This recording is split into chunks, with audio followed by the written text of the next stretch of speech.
എല്ലാവർക്കും സലു കിച്ചണിലേക്ക് സ്വാഗതം. അങ്ങനെ കാപ്പിയുടിയൊക്കെ കഴിഞ്ഞ ശേഷം ഞങ്ങളിത് കുറച്ചു നേരം ഇങ്ങനെ വന്നിരിക്കും കേട്ടോ. എപ്പോഴും നമ്മള് കുക്കിംഗ് അല്ലെങ്കിൽ അടുക്കളയില് അല്ലെങ്കിൽ പണി എല്ലാവരും എപ്പോഴും പറയും എനിക്ക് ഒന്നിനും സമയമില്ല. ഈ ഒരു സമയമില്ല എന്ന് പറയുന്നത് തന്നെ മണ്ടത്തരമാണ്. നമുക്ക് എല്ലാവർക്കും സമയം ഒരുപോലെ തന്നെയാണ്. ഞാൻ അതിനെക്കുറിച്ചൊരു ഷോർട്ട് തന്നെ ഇട്ടിട്ടുണ്ടായിരുന്നു. ഞാൻ എപ്പോഴും പറയുന്ന ഓരോ കാര്യങ്ങൾ എൻ്റെ ജീവിതത്തിൽ ഉണ്ടാകുന്നതോ ഞാൻ കേൾക്കുന്നതിൽ നിന്ന് എനിക്ക് നല്ലതെന്ന് തോന്നുന്ന കാര്യങ്ങളൊക്കെ ഞാൻ ക്യാച്ച് ചെയ്യും കേട്ടോ. അത് ആരിൽ നിന്നായാലും അത് ഞാൻ എൻ്റെ ജീവിതത്തിൽ അഡോപ്റ്റ് ചെയ്യാൻ ശ്രമിക്കുന്ന ഒരു വ്യക്തിയാണ്. ഇപ്പൊ എന്നെ പോലെ ആവണം എന്നില്ല എൻ്റെ മക്കള് നിസ്സാറിക്കാം, അവർക്ക് അവരുടേതായ വ്യക്തിത്വമുണ്ട്. ഓരോരുത്തരും ഓരോരോ വ്യക്തികളാണ്. അപ്പം ഞാൻ അങ്ങനെ ഒരു വ്യക്തിയാണ് കേട്ടോ. പിന്നെ പറഞ്ഞില്ലല്ലോ, നമ്മുടെ സൽമാൻ ആണെങ്കിലുണ്ടല്ലോ, ഇന്നലെ ഒത്തിരി വിഷ് നിങ്ങളെല്ലാവരും പറഞ്ഞു. അപ്പൊ അവൻ പ്രത്യേകം പറഞ്ഞു കേട്ടാ, നിങ്ങൾ എല്ലാവരുടെ അടുത്ത് ഒത്തിരി താങ്ക്സ് പറയാനായിട്ട് ഭയങ്കര സന്തോഷമുണ്ട്. അതെ, ആ വീഡിയോ 3rd ട്രെൻഡിങ് ആയിരുന്നു. അപ്പൊ നിങ്ങളുടെ എല്ലാവരെയും സപ്പോർട്ട് തന്നെയാണ് നമ്മളുടെ വീഡിയോസ് ഒക്കെ ഇങ്ങനെ ട്രെൻഡിങ്ങിലേക്ക് വരുന്നത് തന്നെ. അതും വളരെ സന്തോഷമുണ്ട്. ഇതിനിടയിൽ ഒരു കാര്യം നടന്നു, എന്താ അറിയോ, ഇതാണ് ഈ തിരക്കിന്റെ ഇടയിൽ നമ്മൾ ഭയങ്കര വർക്കഹോളിക് ആവുമ്പോൾ നമ്മൾ കാര്യങ്ങൾ മറന്നു പോകുന്ന പറഞ്ഞത് കറക്റ്റാണ്. പക്ഷെ ആ സമയത്ത് നീ വലിയ കാര്യമാക്കിയില്ല. കുക്ക് ചെയ്തോണ്ട് നിന്നില്ലേ, ആ വലിയ ഇതില് ഉരുളിയില് ചിക്കൻ കറി വെച്ചോണ്ടിരുന്ന സമയത്ത് ഞാൻ ഇത് വെന്തോ നോക്കാനായിട്ട് അടപ്പ് മാറ്റിയപ്പോഴേക്ക് ആവി എൻ്റെ കയ്യിലേക്ക് തട്ടിയപ്പോഴേക്ക് ഞാൻ പറഞ്ഞു, അല്ലാ എൻ്റെ കയ്യിൽ ആവി തട്ടി. അപ്പൊ പെട്ടെന്ന് നമുക്കൊരു ചൂടടിക്കുമല്ലോ. അപ്പൊ നിസാറിക്ക് പറഞ്ഞ ഐസ് എടുത്ത് വെക്കുന്നു. ഞാൻ പെട്ടെന്നൊരു ഐസ് എടുത്ത് ഇങ്ങനെ വെച്ച് വിട്ടു. അത് കഴിഞ്ഞ് അന്ന് രാത്രി ഞാൻ കിടന്നുറങ്ങി. രാവിലെ എഴുന്നേറ്റിട്ട് ഞാൻ ഇങ്ങനെ നോക്കുമ്പോണ്ടേ കൈ എനിക്കങ്ങ് പെരുക്കുന്നു കേട്ടാ, ഒരു പെരുപ്പ്. അങ്ങനെ ഞാൻ നോക്കിക്കൊണ്ട് എൻ്റെ റബ്ബേ, എൻ്റെ കൈ എന്താ ഇങ്ങനെ ആയിപ്പോയത് കണ്ടാ, ഈ ഒരു രീതിയിലായിപ്പോയി. അപ്പൊ എനിക്ക് ഭയങ്കര കണ്ടപ്പോഴേക്ക് ഭയങ്കര നമ്മുടെ ശരീരം ഇങ്ങനെയൊക്കെ വരുന്നാണുമ്പോ നമുക്കൊരു വിഷമമാണല്ലോ. അപ്പൊ നിങ്ങൾ പ്രത്യേകം ശ്രദ്ധിക്കാനുള്ള കാര്യം, നിങ്ങൾ എന്ന് പറയുന്നത് ഈ തുടക്കക്കാരായ കുട്ടികൾ, ഫാബിമോളെ പോലെ കുക്കിങ്ങിലേക്ക് വരുന്നവര് കുക്ക് ചെയ്യുമ്പോഴേക്ക് കയ്യില് ഒരു രീതിയിലും ആവി തട്ടാതിരിക്കാൻ നോക്കണം. കാലും ഗാഠതയാണ് ഈ ആവി അടിക്കുമ്പോൾ. അതും നല്ല ചൂടല്ലായിരുന്നു അത്. ആ ആവി അടിച്ചതിന്റെ ഒരു അടയാളമാണ് ഇതായി കാണുന്നത്. ഇനി ഇത് പൊട്ടി വെള്ളമൊക്കെ പോണം. എനിക്ക് ഭയങ്കര വിഷമം. എനിക്കൊരു പ്രശ്നമുണ്ട്, എൻ്റെ കൈക്കോ എന്തിലെങ്കിലും ഒരു പാട് വീണ് കഴിഞ്ഞാൽ അത് ആ പാട് പോലെ തന്നെ കിടക്കും. പിന്നെ പോട്ടെ, പടച്ചവനെ ഇതല്ലേ വിധിച്ചത്, അത്രയല്ലേ വന്നുള്ളൂ എന്ന് കണക്ക് കൂട്ടാം. പിന്നെ ഞാൻ വേറെന്തോ പറയാൻ വന്നത്, ഞാനിങ്ങനെ നിസാറിക്കടുത്ത് ഒരു ടോപ്പിക്ക് ഞാൻ ഈ പറയാൻ വരുന്നതിനെ കുറിച്ച് ഇങ്ങനെ പറഞ്ഞിട്ടാണ് ഞാൻ അല്ലെങ്കിൽ എന്താണെന്നറിയോ, സാറിക്ക് പറയും നീ കാട് കയറി കളയുന്നു എപ്പോഴും പറയും കേട്ടാ. നമ്മൾ എപ്പോഴും ഈ കുക്കിങ്, ഞാൻ നേരത്തെ പറഞ്ഞതുപോലെ ഒന്നും സമയമില്ല എന്നൊന്നും പറയും. സമയത്തിനെ പറ്റി ഇപ്പൊ കഴിഞ്ഞ പ്രാവശ്യം ഒരു ഷോർട്ട് ഇടുകയും ചെയ്തു. ആ സമയത്തെ പറ്റി പറയുന്ന ആള് സംസാരവും സമയത്തിനുള്ളിൽ നിർത്തുന്നത്. അത് എന്നെ കൊണ്ട് പറ്റാത്തൊരു കാര്യമാണ് കേട്ടോ. ഞാൻ അങ്ങ് വാചാലിയായിട്ട് സംസാരിക്കുന്നവരുടെ മനസ്സിലൊന്നും ഉണ്ടാവില്ല എന്നാണ് പറയുന്നത് കേട്ടോ. ഞാനാണെങ്കിൽ രാവിലെ എഴുന്നേറ്റ് കഴിഞ്ഞാൽ ഞാൻ രാവിലെ എന്നല്ല, ഒരു കിട്ടുന്ന സമയമൊക്കെ ഞാൻ എൻ്റെ മാനസിക ഉല്ലാസത്തിന് വേണ്ടിയിട്ട് ഞാൻ ചെലവഴിക്കാൻ നോക്കുന്ന ഒരാളാണ് കേട്ടോ. ചെടികളെ കാണും, പൂക്കളെ കാണും, ആകാശം കാണും, കാറ്റ് കാണും. ഇതെല്ലാം ഞാൻ ആസ്വദിക്കും. ഇതെല്ലാം നമ്മൾ ഓരോരുത്തരും നമുക്ക് എന്തൊക്കെ ആസ്വാദനം കിട്ടോ അതിൽ നമ്മൾ ആസ്വദിക്കുക. ചുമ്മാ നമ്മൾ എപ്പോഴും നമ്മളെ മൊബൈൽ നോക്കി അല്ലെങ്കിൽ TV നോക്കി അങ്ങനെയുള്ള ആ ഒരു ഇത് വരാതെ നമ്മൾ കുറെ അങ്ങ് പ്രകൃതിയൊക്കെ സ്നേഹിച്ച് വരുമ്പോഴേക്ക് നമുക്ക് ആ ഒരു സന്തോഷം കിട്ടും. വെളുപ്പിന് നിങ്ങൾ ഒന്ന് നോക്കി നോക്കിയേ, നമ്മൾ വെളുപ്പിന് ഒരു 5 മണിക്ക് അല്ലെങ്കിൽ ഒരു 4:30 വരെ മാക്സിമം കേട്ടോ. ആ സമയത്ത് നമ്മൾ എഴുന്നേൽക്കുമ്പോൾ ഉള്ള ഒരു സുഖം എന്ന് പറഞ്ഞാൽ അതൊന്ന് വേറെ തന്നെയാണ്. ആ സമയത്ത് നമ്മൾ എഴുന്നേറ്റ് നമ്മളുടെ ചുറ്റും വെളിയിലൊക്കെ ഇറങ്ങിയിട്ടൊന്ന് നോക്കി എന്തൊരു ഭംഗിയാണെന്നറിയാവോ പ്രകൃതിയെ കാണാനായിട്ട്. ഉറങ്ങുന്ന ഒരുപാട് പേരുണ്ടാവും.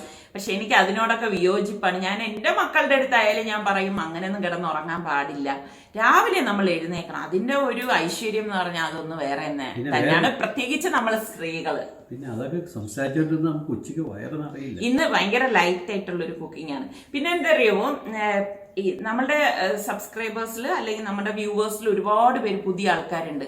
അപ്പൊ നിങ്ങൾ ഇപ്പൊ കാണുന്ന സലു കിച്ചൻ വെച്ചിട്ട് നമ്മളെ വിലയിരുത്തരുത് കേട്ടാ. ബാക്കിലേക്ക് പോകണം. സലു കിച്ചന്റെ വീഡിയോസ് എടുത്തിട്ട് നിങ്ങൾ ബാക്കിലോട്ട് പോയി കഴിഞ്ഞാൽ നിങ്ങൾക്ക് പക്ക കുക്കിംഗ് വീഡിയോസ് മാത്രമേ ആദ്യകാലങ്ങളിൽ നിങ്ങൾക്ക് കാണാൻ കഴിയത്തുള്ളൂ. അന്നെന്ന് പറഞ്ഞാൽ കുക്കിംഗ് മാത്രമുള്ള ഒരു സമയമല്ലേ. പിന്നെയാണ് നമ്മുടെ യൂട്യൂബിന്റെ ആ ഒരു സ്റ്റൈല് മാറുന്നതനുസരിച്ച് നമ്മളും വ്ളോഗിങ്ങിലേക്ക് വന്നത്. എങ്കിൽ പോലും എൻ്റെ പാഷൻ കുക്കിംഗ് ആയതുകൊണ്ട് ഞാൻ കുക്കിംഗ് ആ വീഡിയോകളിൽ ഉൾപ്പെടുത്താൻ ശ്രമിക്കാറുണ്ട്.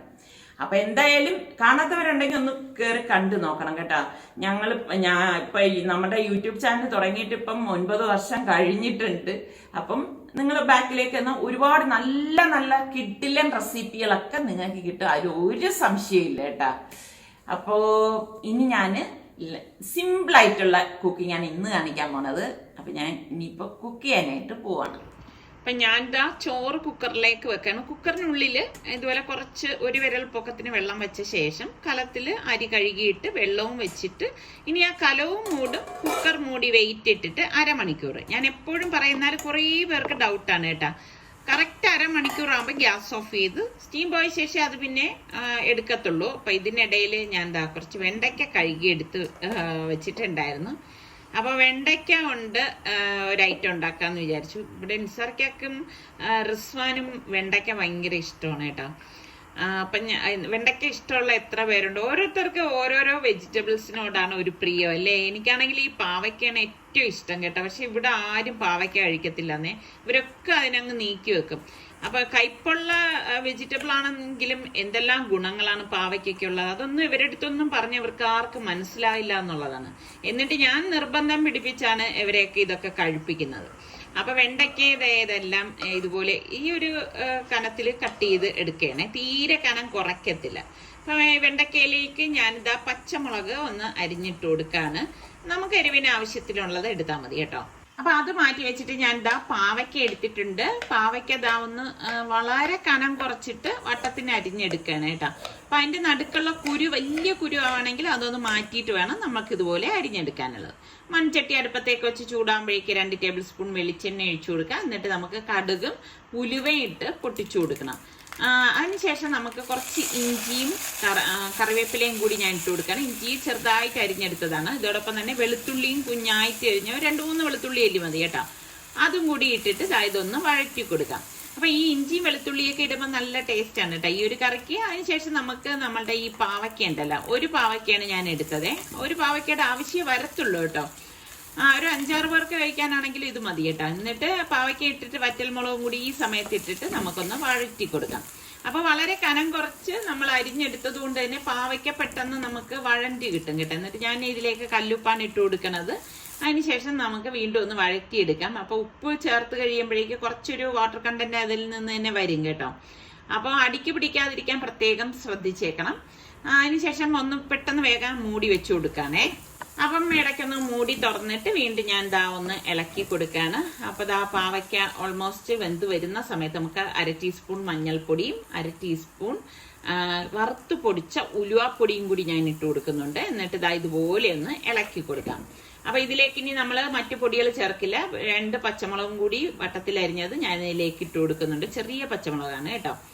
അതിനുശേഷം നമുക്ക് ഇതിലേക്ക് ഒരു 1/4 കപ്പ് വെള്ളം ഞാൻ ഒഴിച്ചു കൊടുക്കാണ്. അപ്പൊ ഈ വെള്ളത്തിൽ കിടന്നൊരു 2 മിനിറ്റ് അത്രയും മാത്രം മതിയാവും. അപ്പോഴേക്ക് പാവയ്ക്ക വെന്തിട്ടുണ്ടാവും. ഒരുപാട് അങ്ങ് വെന്ത് ഉടഞ്ഞൊന്നും പോവേണ്ട ആവശ്യമില്ല കേട്ടോ. അപ്പം ഇതൊന്ന് വേകാനായിട്ട് ഞാനൊന്ന് മൂടി വെച്ചു കൊടുക്കാണ്. അപ്പൊ ഈ സമയത്ത് ഞാൻ കുക്കർ ഓഫ് ചെയ്ത് സ്റ്റീമൊക്കെ പോയിട്ടുണ്ടായിരുന്നു. കുക്കർ ഒന്ന് ഓപ്പൺ ചെയ്യാണ്.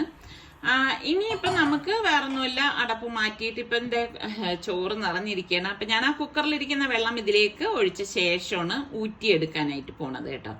അപ്പോൾ പെട്ടെന്ന് തന്നെ നമുക്ക് ചോറ് റെഡിയായി കിട്ടും. അപ്പം ഞാൻ ഇങ്ങനെയാണ് ഊറ്റിയെടുക്കണത്. അപ്പം നല്ല വിട്ടായിട്ടുള്ള ചോറായിട്ട് തന്നെ നമുക്ക് കിട്ടും. അപ്പം ഇതിനിടയിൽ നമ്മുടെ പാവയ്ക്കയും വെന്ത് വന്നിട്ടുണ്ട്. അപ്പം ഇത്രയും മാത്രം വെന്താൽ മതിയാകും. അപ്പൊ ഇനിയിപ്പം നമുക്ക് ഗ്യാസ് ഓഫ് ചെയ്തിട്ട് ഇതൊന്ന് മാറ്റി വെക്കാം. ഒന്ന് തണുത്ത ശേഷം നമുക്ക് ഇതിലേക്ക് ഉടച്ചു വെച്ചിരിക്കുന്ന തൈര് ഒഴിച്ചു കൊടുക്കാം കേട്ടോ. തൈര് കട്ടിക്ക് വേണമെങ്കിൽ കട്ടിക്ക് ഒഴിക്കാം, അതല്ല വെള്ളം കൂടി ചേർക്കണമെങ്കിൽ അങ്ങനെയും ചേർക്കാം. ഓൾറെഡി നമ്മൾ പാവയ്ക്ക വേകാനായിട്ട് വെള്ളം ഒഴിച്ചതുകൊണ്ട് ഞാൻ വെള്ളം അഡീഷണൽ ചേർക്കുന്നില്ല. അപ്പൊ നമ്മളുടെ പാവയ്ക്ക മോരുകറി റെഡി ആയിട്ടുണ്ട്. എളുപ്പം ഉണ്ടാക്കിയെടുക്കാൻ പറ്റുന്ന കിട്ടു മോരുകറിയാണ് കേട്ടോ. അപ്പൊ ട്രൈ ചെയ്യാത്തവരൊന്ന് ട്രൈ ചെയ്ത് നോക്കണേ.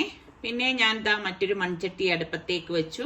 വീണ്ടും ഞാൻ 2 ടേബിൾ സ്പൂൺ വെളിച്ചെണ്ണ ഒഴിച്ച ശേഷം കടുകിട്ടൊന്ന് പൊട്ടിച്ചു കൊടുക്കുകയാണ്. ഇതിലേക്ക് നമുക്ക് കറിവേപ്പിലയും ഇട്ട ശേഷം നമ്മൾ ഈ അരിഞ്ഞു വെച്ചിരിക്കുന്ന വെണ്ടയ്ക്കയും പച്ചമുളകും കൂടി ഉണ്ടല്ലോ, അത് ഇതിലേക്ക് ഇട്ട് കൊടുക്കാം. ഇട്ട് കൊടുത്തിട്ട് നമുക്കൊന്ന് വഴറ്റിയെടുക്കണം. വെണ്ടയ്ക്ക എപ്പോഴും ആ പച്ച കളർ നഷ്ടപ്പെടാത്ത രീതിയിൽ വേണം റെഡിയാക്കി എടുക്കാൻ. അപ്പൊ ഞാൻ ഉപ്പിട്ട കല്ലുപ്പായതുകൊണ്ട് ഉപ്പ് വെള്ളമാണ് ഇതിലേക്ക് കുടഞ്ഞ് ഒഴിച്ചു കൊടുക്കുന്നത് കേട്ടോ. പൊടിയാണെങ്കിൽ പൊടി ചേർത്ത് കൊടുത്താലും മതി. അപ്പൊ നമ്മളിത് അടച്ചു വെച്ചിട്ട് വേവിച്ചു കഴിഞ്ഞാൽ കളർ നഷ്ടപ്പെടും. അപ്പൊ നമ്മളിത് വഴറ്റിയാണ് മെഴുക്കുവരട്ടി റെഡിയാക്കുന്നത്. ഇത്രയേ ഉള്ളൂ സംഭവം. പെട്ടെന്ന് റെഡിയാവും. നമ്മളുടെ വെണ്ടയ്ക്ക മെഴുക്കുവരട്ടിയും റെഡി ആയിട്ടുണ്ട് കേട്ടോ. അപ്പൊ വളരെ പെട്ടെന്ന് റെഡിയാക്കി എടുക്കാൻ പറ്റുന്ന ഒരു ഐറ്റം ആണത്. അപ്പൊ ഇനി ഒരു സ്പെഷ്യൽ ഐറ്റത്തിന് വേണ്ടി 10-12 ചുവന്നുള്ളി, കുറച്ച് കറിവേപ്പില, ഒരു 8-9 വറ്റൽ മുളക്, ഒരു നെല്ലിക്ക വലിപ്പത്തിലെ പുളി, ഇത് ഇത്രയും കൂടി നമുക്ക് ചോപ്പറിലേക്ക് ഇട്ട് കൊടുക്കാം. ഈ പുളിയിൽ ഞാൻ കുറച്ച് വെള്ളം, 1 ടേബിൾ സ്പൂൺ വെള്ളം ഒഴിച്ചിട്ടുണ്ടായിരുന്നു കേട്ടോ, പുളി ഇറങ്ങാൻ വേണ്ടിയിട്ടാണ്. എന്നിട്ട് നമുക്ക് ഈ ചോപ്പർ ഒന്ന് കറക്കി എടുത്താൽ മതി കേട്ടോ. അപ്പൊ ഗറയുടെ ചോപ്പറാണ് ഞാനിവിടെ എടുത്തിരിക്കുന്നത്. ഒരുപാട് പേര് വീണ്ടും എൻ്റെ അടുത്ത് ഇത് ചോദിക്കുന്നുണ്ടാണ് ഞാൻ പറഞ്ഞത്. എനിക്ക് നല്ല യൂസ്ഫുൾ ആണ് കേട്ടോ. അപ്പൊ ഇതുപോലെ നമ്മളൊക്കെ ഇന്ന് കറക്കി എടുത്താൽ മതി. മഷി പോലെ അരയണ്ട കേട്ടോ. ഇത്രയും മാത്രം തരിതരിപ്പായിട്ട് അരഞ്ഞാൽ മാത്രം മതി. ഇതാ കണ്ടോ, ഇതുകൊണ്ട് തീർന്നിട്ടില്ല. അപ്പൊ ചട്ടി അടുപ്പത്തേക്ക് വെച്ചിട്ട് 1 ടേബിൾ സ്പൂൺ വെളിച്ചെണ്ണ ഒഴിച്ചു കൊടുക്കാം.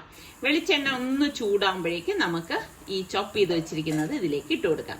അപ്പം പച്ചയ്ക്ക് വേണമെങ്കിൽ അങ്ങനെയും നമുക്ക് കഴിക്കാം കേട്ടോ. പക്ഷെ ഇങ്ങനെ കഴിക്കുമ്പോൾ കുറച്ചുകൂടി ടേസ്റ്റ് ആണ് കേട്ടോ. എന്നിട്ട് നമുക്കിതൊന്ന് ഇളക്കിയെടുക്കാം. ഒരു മിനിറ്റ് ഒക്കെ ഇളക്കിയാൽ മതി, കൂടുതലൊന്നും വേണ്ട. അപ്പൊ ഞാൻ പാകത്തിനുള്ള ഉപ്പും കൂടി ഇട്ട് കൊടുക്കുകയാണ്. ഉപ്പ് വെള്ളമാണ് ഞാൻ ഒഴിച്ചു കൊടുത്തത് കേട്ടോ. എന്നിട്ട് നമുക്ക് ഇളക്കിയെടുക്കുമ്പോഴേക്കും നമ്മളുടെ അടിപൊളി മുളക് ചട്ടിനി റെഡി ആയിട്ടുണ്ട്. എന്റെ വായിൽ സത്യം പറഞ്ഞാൽ വെള്ളം വരുന്നുണ്ട് കേട്ടോ. അപ്പം ഇത് മാത്രം മതി ശരിക്കും പറഞ്ഞാൽ നമുക്ക് ചോറ് കഴിക്കാനായിട്ട്. നിങ്ങൾക്ക് ഇഷ്ടമായെങ്കിൽ ഒന്ന് പറയണം കേട്ടോ. പിന്നെ ഞാൻ മീനൊന്ന് പൊരിക്കാനായിട്ട് പോവാണ്. നമ്മളുടെ നവര മീനുണ്ടല്ലോ, അതായിരുന്നു കേട്ടോ. അത് ഞാൻ മുളകൊക്കെ പറ്റി വെച്ചിട്ടുണ്ടായിരുന്നു. ഇപ്പൊ മീനൊന്നും ഇല്ലെങ്കിലും ഈ ഒരു മോര് കറിയും വെണ്ടയ്ക്കയും അതുപോലെ തന്നെ നമ്മളുടെ ഈ മുളക് ചമ്മന്തിയും മാത്രം മതി നമുക്ക് ചോറ് കഴിക്കാനായിട്ട്. അപ്പൊ തേങ്ങ ഇല്ലെങ്കിൽ വിഷമിക്കുകയൊന്നും വേണ്ട. നമുക്ക് ഇതുപോലെയുള്ള സിമ്പിളായിട്ടുള്ള കറികളും നമുക്ക് ഉണ്ടാക്കിയെടുക്കാമല്ലോ. അപ്പൊ ഇതാണ് നമ്മളുടെ ഇന്നത്തെ സിമ്പിൾ ലഞ്ച്. അപ്പൊ നിങ്ങൾ സബ്സ്ക്രൈബ് ചെയ്യാത്ത ആരെങ്കിലും ഒക്കെ ഉണ്ടെങ്കിൽ സബ്സ്ക്രൈബ് ചെയ്തേക്കണേ. എനിക്കാണെങ്കിൽ ഈ ചോറ് ഈ ഒരു രീതിയിൽ വിളമ്പി കാണാൻ ഭയങ്കര ഇഷ്ടമാണ് കേട്ടോ. പ്രത്യേകിച്ച് സ്റ്റീൽ പാത്രത്തിൽ. നിങ്ങൾക്ക് ഇങ്ങനെ സ്റ്റീൽ പാത്രത്തിലൊക്കെ കഴിക്കാൻ ഇഷ്ടമുള്ള എത്ര പേരുണ്ട്? ഇവിടെ പിള്ളേർക്കൊന്നും അങ്ങനെ ഇഷ്ടമില്ല കേട്ടോ. അപ്പൊ ഞാൻ അവരെ വഴക്കും പറയും, അതെന്താ സ്റ്റീൽ പാത്രത്തിന് അത്ര വലിയ കുറച്ചിലാണോ എന്ന്. എനിക്ക് ഏറ്റവും ഇഷ്ടം സ്റ്റീൽ പാത്രത്തിൽ കഴിക്കുന്നതാണ് കേട്ടോ. അതിന്റെ ഒരു സുഖം ഒന്ന് വേറെ തന്നെയാണ് അല്ലേ. എന്നെ പോലെ ഇഷ്ടമുള്ള എത്ര പേരുണ്ടൊന്ന് പറയേട്ടാ. അപ്പോൾ ഇന്നത്തെ ഈ ഒരു സിമ്പിൾ കറികളിൽ നിങ്ങൾക്ക് ഏറ്റവും ഇഷ്ടപ്പെട്ട കറി ഏതാണെന്ന് പറയണേ. എല്ലാം സിമ്പിൾ തന്നെയാണ്. പക്ഷെ പാവയ്ക്ക മോര് കറി ഞാൻ ഇതിനു മുൻപും കാണിച്ചിട്ടുണ്ട്. എന്നാലും കാണാത്തവരുണ്ടെങ്കിലും ഉണ്ടാക്കാത്തവരുണ്ടെങ്കിലും ഒന്ന് ട്രൈ ചെയ്ത് നോക്കണം. പാവയ്ക്ക് ഇഷ്ടമില്ലാത്തവർക്ക് പോലും ഈ ഒരു കറി എന്തായാലും ഇഷ്ടപ്പെടും. പക്ഷെ നല്ല അത്യാവശ്യം പുളിപ്പുള്ള മോരായിരിക്കണം നമ്മൾ ഉപയോഗിക്കേണ്ടത് കേട്ടോ. എങ്കിലേ നല്ല ടേസ്റ്റ് ഉണ്ടാകത്തുള്ളൂ. സമീര സേവനമാരോ സമി. നമ്മൾ ഈ കാസ്റ്റൈൻ പാത്രങ്ങളൊക്കെ സൂക്ഷിച്ച് അത് മെയിൻറ്റെയിൻ ചെയ്താൽ മാത്രമേ അത് കാലാകാലം നിൽക്കത്തുള്ളൂ. ഞാൻ ഏകദേശം എനിക്ക് ഒരു 3 മാസമൊക്കെ വരും. ഞാൻ നോക്കുന്നത് അന്ന് ഇതുപോലെ ചെയ്തല്ലേ. ഇതുപോലെ നല്ലവണ്ണം എണ്ണയൊക്കെ ഇട്ടിട്ട് നല്ലെണ്ണ എണ്ണ തേക്കുന്നത് ഇട്ടിട്ട് നല്ലതുപോലെ വെയിൽ കൊള്ളിക്കും. വെയിൽ കൊള്ളിച്ച ശേഷം എടുത്തു വെച്ച് കഴിഞ്ഞാൽ നമുക്ക് പുതിയതുപോലെ തന്നെ ഉപയോഗിക്കാൻ പറ്റും. അല്ലെങ്കിൽ എന്താന്ന് വെച്ചാൽ അത് വല്ലാതെ അങ്ങ് ഇതായി പോകും. അപ്പോൾ അടപ്പും ഇതുപോലെ കാസ്റ്റ് ചെയ്യാൻ വരുന്ന ഇതല്ല ജോലി തന്നെയല്ലേ. അപ്പൊ സാധാരണ സ്റ്റീൽ പാത്രം വല്ല മതിയാണ് നല്ലത്. എനിക്കാണെങ്കിൽ ഭയങ്കര ഇഷ്ടമുള്ള ഒന്നാണ് കാസ്റ്റ് ചെയ്യാൻ എന്ന് പറയുമ്പോൾ നല്ല വെയിറ്റും ആണ്. പിന്നെ നല്ല ക്വാളിറ്റി നോക്കി നമ്മൾ വാങ്ങിക്കണം. അത് പ്രത്യേകം ശ്രദ്ധിച്ചേക്കണം നമ്മൾ വാങ്ങിക്കുമ്പോൾ. അപ്പൊ അത് സൂക്ഷിക്കുക എന്ന് പറഞ്ഞാൽ ഇതുപോലെയാണ്. എങ്ങനെ തിരിച്ചറിയാൻ പറ്റും നല്ലതും ചീത്തയും?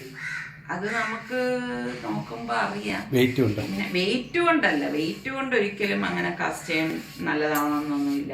നമുക്ക് ഉപയോഗിച്ചേ അത് കാണുമ്പോ അറിയാൻ പറ്റും തട്ടിപ്പാണോ നല്ലതാണോ. ഇഷ്ടംമാതിരി കാസ്റ്റ് ഇറങ്ങുന്നുണ്ട്. പണ്ടൊക്കെ ലോഡ്ജിന്റെ ആയിരുന്നു നിന്റെ എല്ലാ സാധനങ്ങളും അല്ലേ? എന്റെ എല്ലാം ലോഡ്ജായിരുന്നു. ഇപ്പൊ വന്ന് ഇപ്പൊ എല്ലാം ലോക്കലും വന്നു തുടങ്ങി. ലോക്കൽ തീരെ ലോക്കല് ഞാൻ അങ്ങനെ വാങ്ങിക്കില്ല കേട്ട. കാര്യം എന്തെന്നറിയാമോ, എനിക്ക് ഇതൊക്കെ ഭയങ്കര ഭ്രമമുള്ളത് കൊണ്ട് കുറച്ച് നല്ല ക്വാളിറ്റി ആയിട്ടുള്ളത് മാത്രമേ വാങ്ങിക്കത്തുള്ളൂ. അല്ലെങ്കിൽ പിന്നെ അതുകൊണ്ടൊരു പ്രയോജനമല്ല. പക്ഷെ ഇപ്പോൾ ഉള്ള പ്രശ്നം എന്ന് പറഞ്ഞാൽ നമ്മുടെ നാട്ടിലൊക്കെ കിട്ടുന്ന സംഭവം വലിയ വില കൊടുത്ത് നമ്മൾ ഓൺലൈനിലും അല്ലാതൊക്കെ വാങ്ങിച്ചു കഴിഞ്ഞാൽ അത് വേറൊരു കളറിൽ വരും. എൻ്റെ അടുത്ത് തന്നെ ഒരുപാട് പേര് പറഞ്ഞിട്ടുണ്ട്, ഇത്ത കാസ്റ്റ് അയൺ ഉപയോഗിക്കുമ്പോഴേക്കും ഒരു സ്മെല്ല് വരുന്നുണ്ട്, അതുപോലെ അതിൻ്റെ കളർ ഇതാവുന്നുണ്ട്. പക്ഷെ ഫസ്റ്റ് നമ്മൾ നന്നായി വാഷ് ചെയ്യണം കേട്ടോ. വാഷ് ചെയ്തിട്ട് വേണം ഇതുപോലെ എണ്ണ തടവി, ഞാനാണെങ്കിൽ വെയിലത്ത് വെച്ചിട്ടൊക്കെ എടുക്കത്തുള്ളൂ. അങ്ങനെ ചെയ്യണമെന്നാണ്. ഇതൊക്കെ എത്ര വർഷം പഴക്കമുള്ള എൻ്റെ കാസ്റ്റ് അയൺ പാത്രങ്ങളാണെന്ന് അറിയാവൂ. അതുപോലെ ഞാൻ വെളിയിൽ ഇതുപോലെ എണ്ണ തടവി വെച്ചിട്ടുണ്ട്. അതൊക്കെ ഒരുപാട്, നിങ്ങൾ എൻ്റെ പഴയ വീഡിയോസ് ഒക്കെ കണ്ടു കഴിഞ്ഞാൽ നിങ്ങൾക്ക് അതെ, അല്ലാതെ ഞാൻ ഇന്നോ ഇന്നലെയോ ഉള്ള എൻ്റെ ഒരു കളക്ഷൻ അല്ല. ശേഷം കുറെ വാങ്ങിച്ചില്ലേ? അത് കഴിഞ്ഞും ഒരുപാട് എനിക്ക് ഇല്ല, ഞാൻ അങ്ങനെ ചെയ്യാറില്ല. കാരണം ആ ഒരു നമ്മളുടെ എന്ത് പറയാൻ, പേപ്പറിലൊക്കെ പൊതിഞ്ഞു വെച്ച് കഴിഞ്ഞാൽ അത് പെട്ടെന്ന്, എന്റെ ഒരു എക്സ്പീരിയൻസ് വെച്ചിട്ട് അത് പെട്ടെന്ന് കേടാവും. നമ്മൾ എണ്ണ തടവി ഇതുപോലെ വച്ചാൽ മതി, അതിൽ പ്രശ്നമൊന്നുമില്ല. അതായത് ഞാൻ കാണിച്ചു തരാവേ, അവിടെ വെച്ചിരിക്കുന്ന